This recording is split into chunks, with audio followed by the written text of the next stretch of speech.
HomeZada has a great project feature that guides you through all the steps required to ensure that you have a successful project. If you go click on New Project, there are a series of templates that come with the system.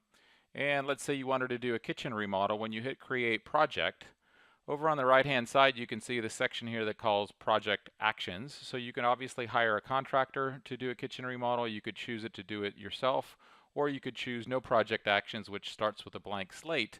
But essentially, if you leave it as Use a Contractor and hit Create Project, the first thing that we do is copy the template of all the items here for you to start giving yourself a budget for all the items that you want on your project.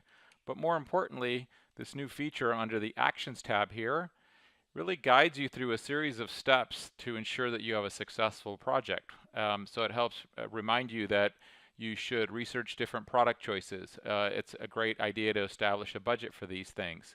Sometimes you may have to determine whether you need to get a county permit, evaluating multiple contractors, talking to the references, verifying their contract insurance, taking photos during the project, saving all the warranties and receipts. It really becomes a checklist to ensure that you've hired the right contractor for your project, and it helps you manage that overall project. The feature is pretty easy. If you want to delete a particular action item, you just hit the trash can button. You can customize it up here at the top by hitting Add Project Action, where you can create your own action items as kind of reminders over things you need to do to manage the house. And you can certainly use the done drop list over here on the right to give yourself a little note over which items you've completed versus which items you have to still yet to do.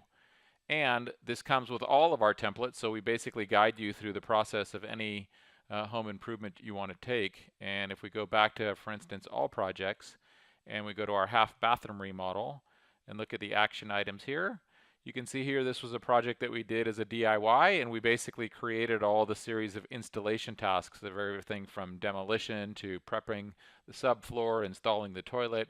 You can really use this even on DIY projects to give yourself the list of all the things that you need to install based on the products and materials that you've chosen to use. So we hope you enjoy the Project Actions feature to help guide you through successful home improvement projects. Thanks.